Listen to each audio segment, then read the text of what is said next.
வாழ்க்கை, அதனுடைய படைப்பு, அதனுடைய நோக்கம், அதனுடைய இறப்பு, அவனுக்கும் படைப்பாளனுக்கும் உள்ள சம்பந்தம் எல்லாத்தையும் பேசுகிறது.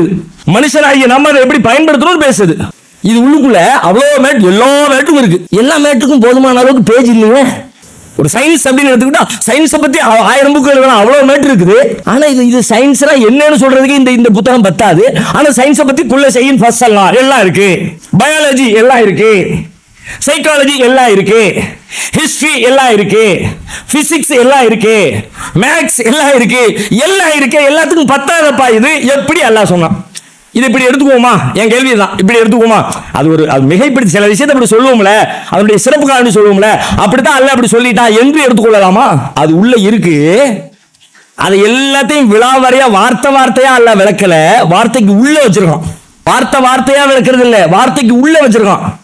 வார்த்தைகளை வாசித்தல் ஒன்று, வார்த்தைகளுக்கு உள்ளால் இருக்கிற விஷயங்களை வாசித்தல் ஒன்று. வார்த்தைகளை வாசித்தல் ஒன்று, வார்த்தைகளுக்கு உள்ளால் இருக்கிற செய்திகளை வாசித்தல் ஒன்று.